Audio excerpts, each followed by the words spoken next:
It's now time for On the Line with Cheryl Wilkerson. The conversation will range from local dialogue to international. This show is meant to enlighten, inform, and to inspire. On the Line with Cheryl Wilkerson begins now. Hello and welcome to On the Line. I'm your host, Cheryl Wilkerson. So glad you could join me on a Sunday morning. Look, I know you have other options out there, so that's why I always thank you, because I don't take it lightly. I don't take it for granted. I realize there are other things you can do. So thank you in advance for that.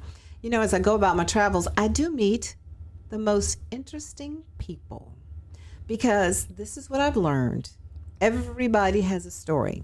Do not discount people. Do not look past people. Do not say, oh, he's too old, or she's too young, or they can't speak English, or they don't dress right. Everybody has a story, and everybody's story is interesting. And I dare to say we pretty much can learn from everybody's story. So that is what we're going to do today. A few days ago, I went to Norfolk State, and we were at the president's house. She was kind enough to invite me. And music mogul and humanitarian, maybe that's a better word, Pharrell was there. So we went to meet Pharrell and see what he's doing in the wonderful city of Norfolk. But on the way in the door, we being some people from Norfolk State, from the radio station, met a young man, Adrian Dews Jr. Welcome to On the Line. A pleasure being here. Thank you for having me. He is a chief executive officer, and Maynard, who is our general manager here at the radio station, Maynard just started talking to him, and he's like, Cheryl, oh, you need to have him on the line. So you're on the line this morning, right? That's exactly how it happened, though, right? Yeah, I assume so. Awesome. Yeah, we were out in the parking lot. So let's get your background before we tell people what you are doing. Let's get your background. Where are you from? So I was born in Virginia Beach. I've been everywhere, though. I think I've moved at least over 30 times. So really? Military life? No, actually, my parents went to school. My dad was in medical school, and my mom was getting her master's, like MBA. And I remember, you know, I was here early, and my sister's 4 years younger than me. So we moved to Illinois, I want to say when I was about 4 years old, 3.5, 4 years old. And she was born there. And then we moved back to Virginia. Okay. And then we moved to Rochester Hills, Michigan. Stayed there. I think I was there from, like 7th grade through 9th grade in high school. And then I moved back to Virginia again. And hopefully I'm staying here this time. Hopefully. Yeah. All right. So tell us a little about your parents. What was mom educated in? What did you see your parents doing when you were growing up? So yeah, interesting. Well, my parents have a really strong work ethic. I think that also was instilled in me and my sister. And you know, they have really strong connections as well. So they're people persons. And, you know, really just being able to see them, you know, start from the bottom and work their way to the top, I think that was inspiring. And I think that also was instilled in me and my sister as well. So, like, I want to say, like, my mom, like, what stood out to me about her is that she's probably the nicest person that I know. That's very cool. That's right. A nice thing to say about your mom. Yeah, for sure. Like, everybody says that about her. And my dad, he's like probably one of the hardest workers that I know, for sure. Wow. Yeah. I saw it when like back when he used to actually study for medical school, and he used to take me to the like he worked at Virginia Tech. That's where he was studying. And he used to take me to VCOM and study with his buddies. And I saw like all of his buddies, they all graduated together. So that was like just a testament in itself. So. And what about, I know you told me about a grandmother. Oh, yeah. So I have two grandmothers. My dad's grandmother, her name is Christine. She is also really sweet. And, you know, she always calls me her boy. And,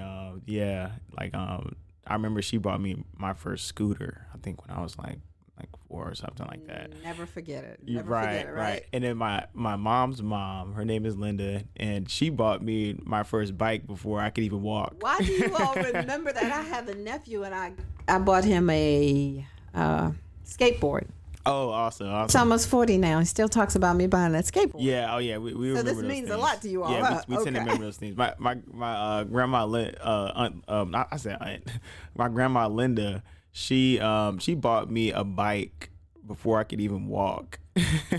So we always still laugh about that to this day. That's wonderful that you have both grandmothers still living. That is a blessing in itself. So tell us about yourself.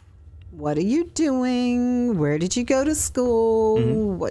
Tell us about what you've got going on. It's a very interesting story. Sure. So I guess first and foremost, I grew up with ADHD. I was diagnosed with that when I was like really young, maybe like 3 or 4. And growing up, it was kind of hard for me to be in certain environments. I had a lot of energy, and I couldn't pay attention a lot either. So I remember I was in a karate class. This was a long time ago, but I think I was 4 at this time. And I was just really excited about karate, but I was just moving around all the time, so they ended up kicking me out of the class. And that makes me so angry. Yeah, stuff like that happened to me all the time. That's not what you do. You're not supposed. Go ahead. I'm sorry. That's not what you do, though. Yeah, stuff like that happened. I remember even elementary school, preschool, I had to go from school to school because either the teachers didn't really know how to teach me, or I was just too hyper. And boys are that way in general, especially around those ages. Girls they're going to sit down and be quiet 8 hours at a time. How unrealistic is that? Boys are not going to do that, but that's not abnormal.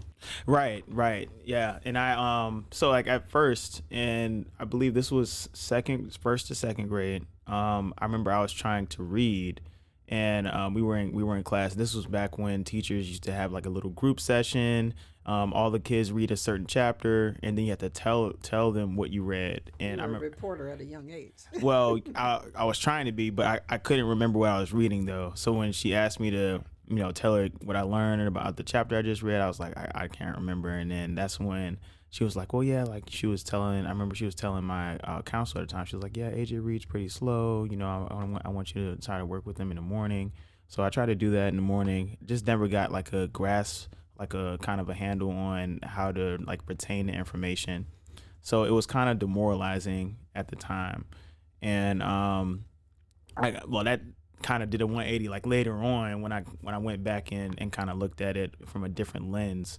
But I can get into that later. But yeah, I was a high school, middle school athlete as well. I played basketball. My first sport was definitely basketball.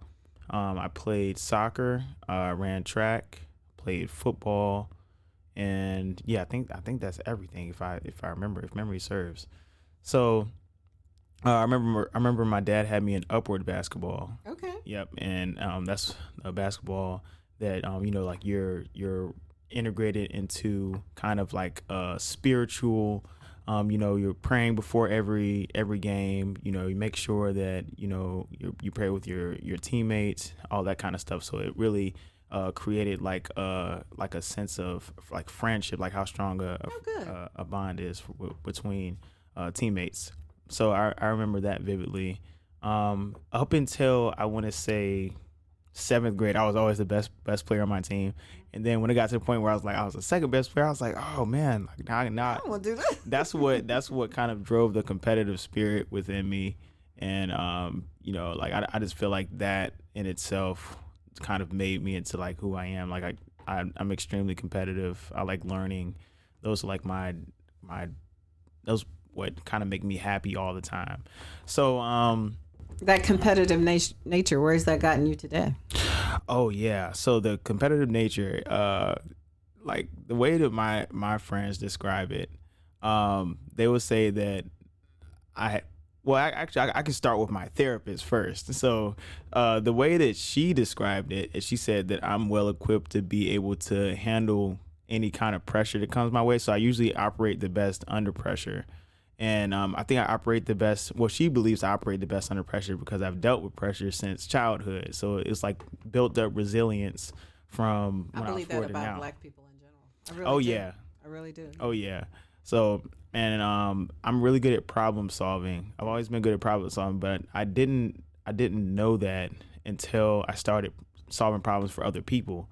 So that's how I kind of came when I came to Norfolk State when I graduated from college. I mean, not college, but high school.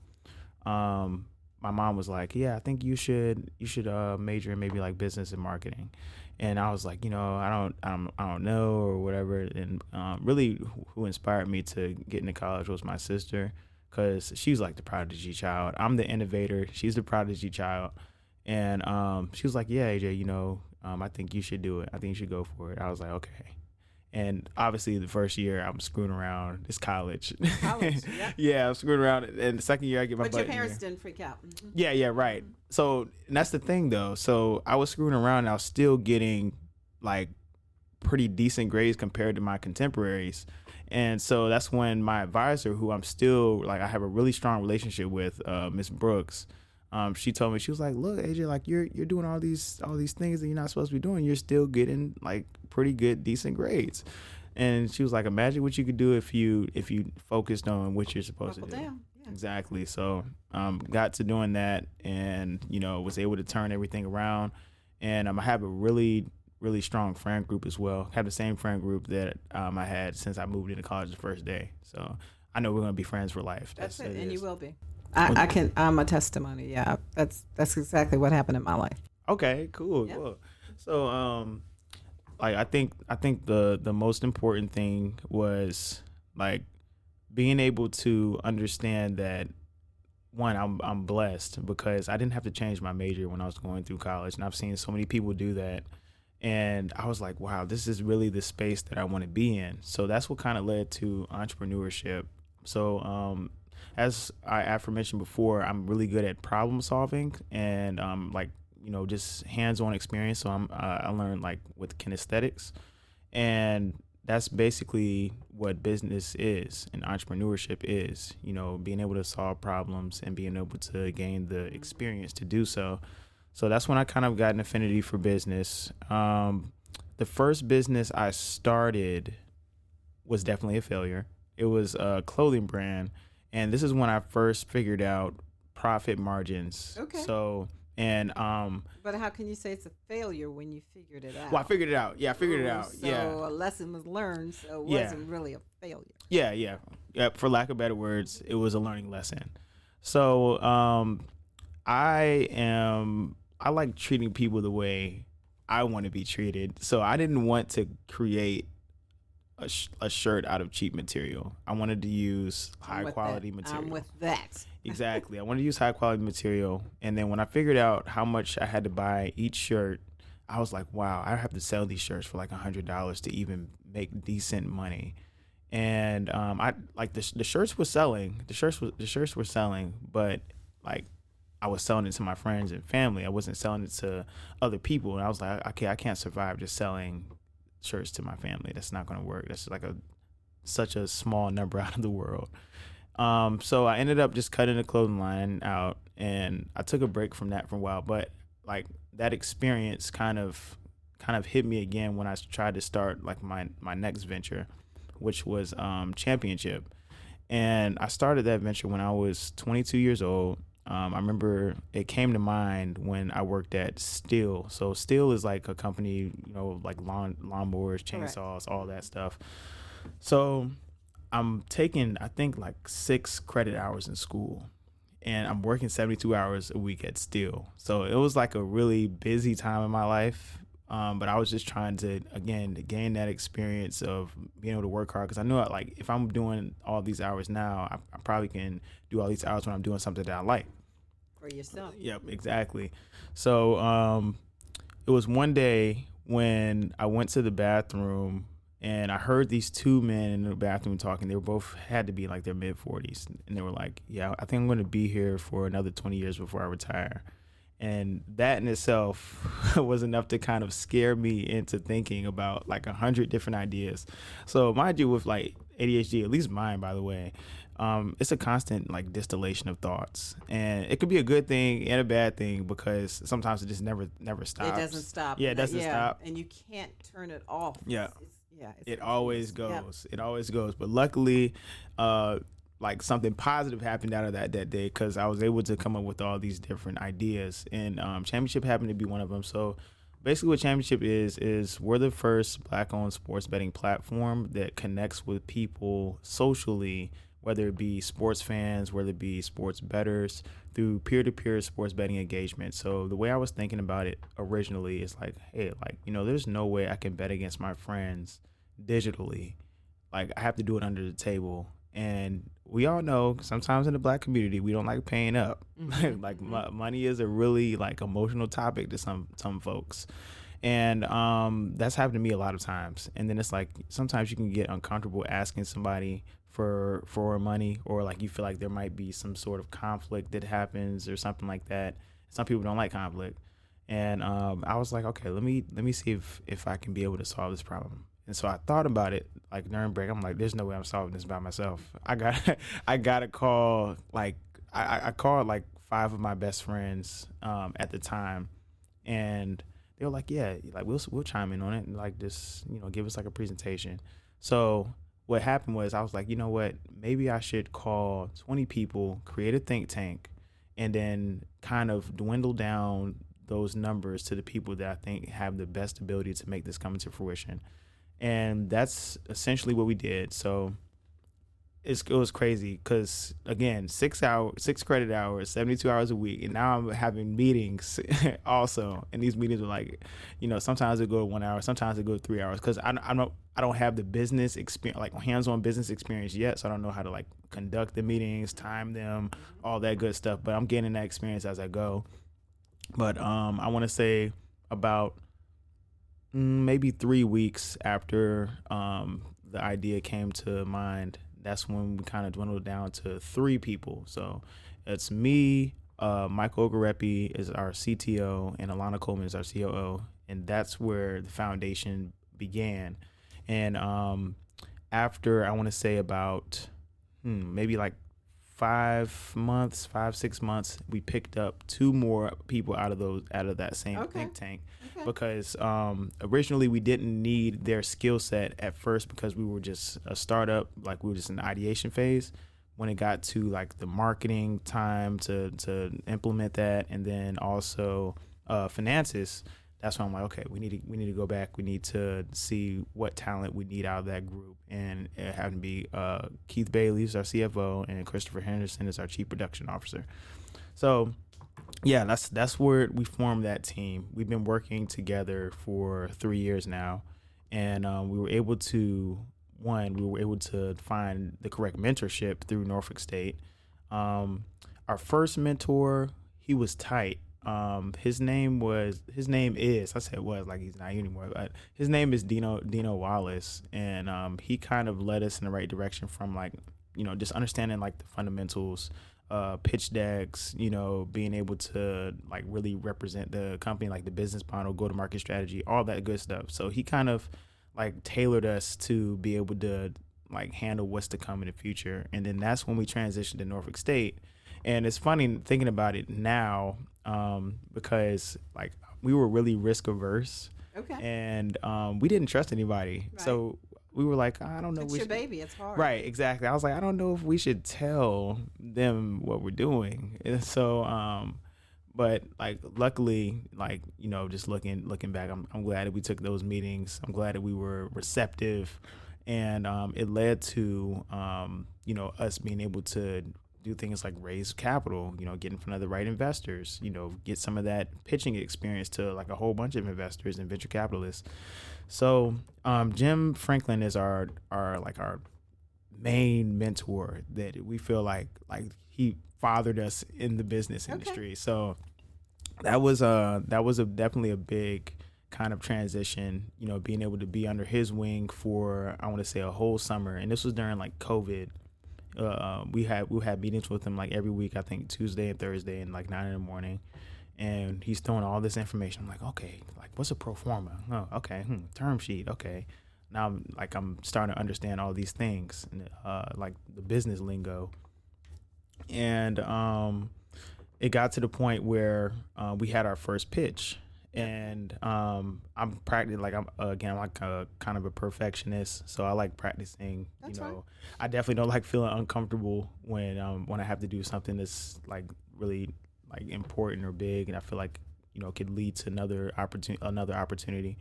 So we did our first pitch. We didn't raise any money, and I was like, okay, is this what it's like? Are they going to call us back or? Right? How's this work? Right, exactly. So, mind you, I think that we have this billion, like, well, obviously I still think that, but like right there, I'm like, okay, this is $1 billion idea. They're going to buy this. So like them not investing kind of humbled me from that sense. And I was like, okay, we really have to sell them on this. We have to show them the vision. Imagine Shark Tank is.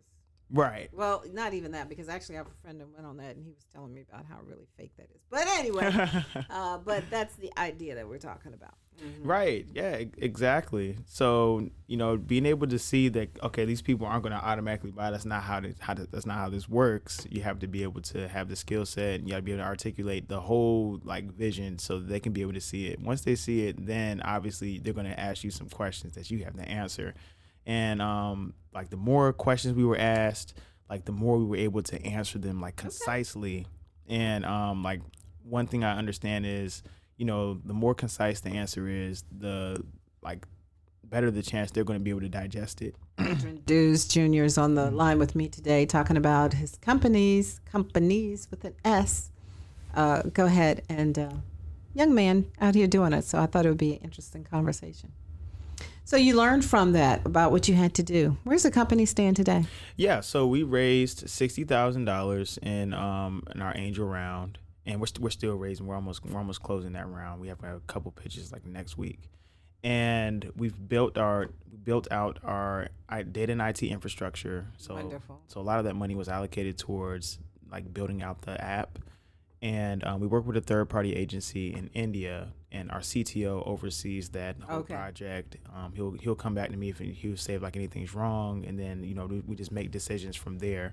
And Alana actually is like, she inadvertently is like the graphic designer behind this whole thing. So she's like a jack of all trades. So she basically designed like the whole interface, and she goes back and forth with him about that. And obviously she would like handle and make sure everything internally is copacetic as well.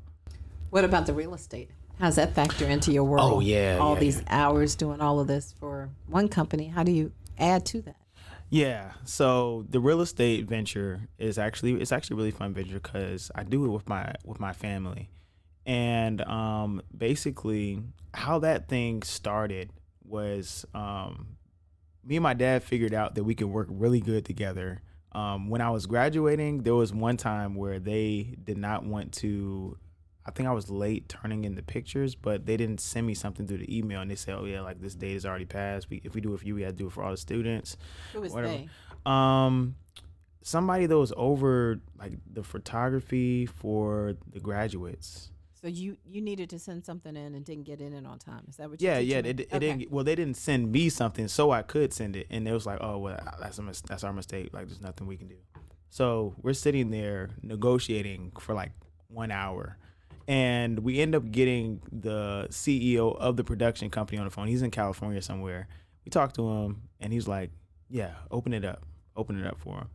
And she ended up opening it up, and then she opened it up for all the other students because there was like over 300 students that didn't do it or something like that, something along the lines like that.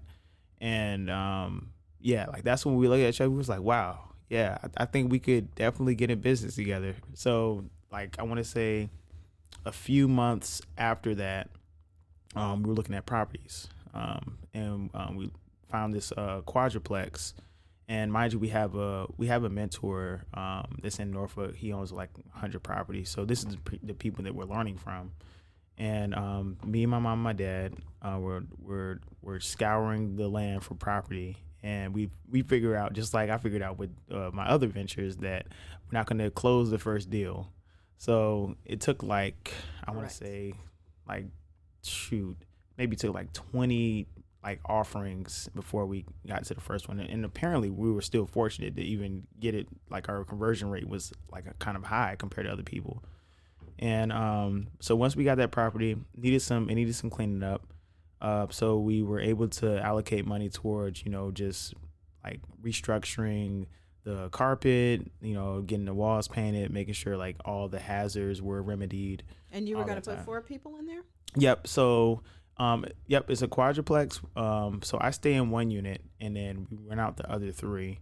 And that pays for what it needs to pay for. Yeah, exactly. So it breaks the mortgage, and the interest rate. We were so lucky because this ship has sailed a long time ago. Oh my gosh, it's outstanding now. The interest rate we got was 2.75. And it's what, 6, 7? Yeah, it's like 7 now. Yeah, we got 2.75. That ship has sailed. Trust me. And it'll come back down, but it's gonna be a minute. It's gonna be a little while. It's gonna be a little while before it simmers down. So we rent these units out to women with broken homes or who have been beaten and they have kids and they want. So their you're place to stay. intentional about it. Oh yeah. We only have 5 minutes left in this show. I can't believe it, but that's great that you're intentional about it. That means something. Yeah, without a doubt. So that's why we named the company Press Forward.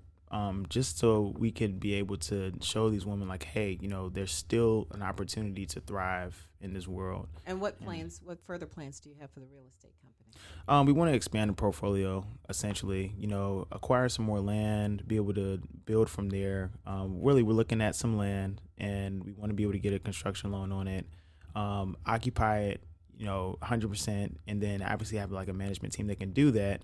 And then maybe 5 years later, refinance it, get that money back from the down payment, and just go do it with another property. That's essentially, in layman's terms, that's what we're looking at doing for the next 5 years. It's exciting stuff that you go. Your sister's not interested in the real estate company? My sister is the opposite of me, so she's not a capitalist. Because I'm certainly a capitalist, but I'm trying to be a conscious capitalist, altruistic, something like that, just able to give back to the community, not just take things for myself. My sister, and this is interesting because I didn't mention this before, but she was the valedictorian of Spelman nice. This year, actually. Congratulations, Yeah. sis. What's her name? We have to shout that out. Yeah. Taylor Dews. Yeah, Okay. Taylor Dews. She actually got, she's killing it. She full ride to NYU. She's in New York right now. What does she major in? So she does anthropology, sociology, I'm going to see her names on some papers. and she has a minor in media. Okay. Yeah. I want to see that name. I know that. Yeah. Yeah, without Both a of doubt. you. Yeah. Interesting things. So very proud of you. What do your grandmothers think of what you do? Oh, they love me. Yeah, they love me. So You say you could be selling pies in a pie shop. They love you, right? yeah, they love me. Yep. I love my grandmas, and they make sure to send me a text, call me, and be like, hey, killing it in business. I like what you're doing. They like my business partners too, so That they means all get the some world. Mm-hmm. That's some good stuff. What are you going to be doing in 20 years? So Because 20. you're not going to be working in steel. Yeah, without a doubt. I might go back and talk to the boss I had there. It was a good environment internally, but 20 years, definitely going to see myself being a philanthropist, giving back to the communities, particularly the Black community. I want to give back to people with ADHD, any kind of disability, anything that's neurodivergent. I want to also give back to them, show them that they have the ability to be able to, one, overcome adversity, and then two, they have the ability to naturally hyper focus, all these different abilities that they have to hone and understand that they have. And then obviously another thing, I just want to be able to manage, my free time too. So I don't want to be too hands-on at that point 20 years from now. I obviously would want to have a family, be able to allocate a lot of that time and be a good father too, like my dad was to me. So that's Great goals. yeah, that's basically everything summed up. That's summed up. And what advice do you have? Do you feel that the older generation is listening to you? Yeah, actually. Excellent. That's good to hear. Yeah, my mom posts me on Facebook all the time, and she was like every picture that I send her, she'd be like, okay, is it Facebook approved? And then she'll post it, and then she has so much clout on Facebook. She gets hundreds of likes, and all these people are commenting and saying yeah, go AJ business partners and all that stuff. Wonderful. So yeah, You feel the love and you feel the support. yeah, most definitely. And this is just a wonderful story. We are running out of time, but I'm just so glad that you stopped by. I just think people need to hear that voice, that younger voice. See what our young folks are doing, because we just hear the negative, and they're not just all out here doing the negative. So Right. Negative sales, and that's one of the That's the issues. game. So I don't watch TV. That's the game. Yeah, I don't watch TV at all. My friend that went on Shark Tank, when he came back, he threw his TV out. He has no TVs in his home. That's how disillusioned he was. Right. I unplugged mine Yeah. and then put it in the room just so I don't watch it. But I've never been a big fan of the news. I've never been a big fan of anything that sells negativity. Because at the end of the day, I feel like you need to protect your mind. The news didn't used to be that way because, believe it or not, back in the day, news anchors, they wouldn't even vote in elections because they didn't want to be partial one way or the other. I mean, it used to be straightforward. Now, yeah, it sells. The viewership ratings go up, unfortunately. Adrian Dews Jr., you are welcome to come by anytime on the line. Thank you for your testimony today. Thank you for being a great, outstanding young man out here doing the right thing. We appreciate you, and we're going to be watching you. I appreciate it, Cheryl. Thank you for having me. No problems. Thank you all for listening. Enjoy the rest of your Sunday. I'll meet you next week right here. Behold the green and gold. Behold.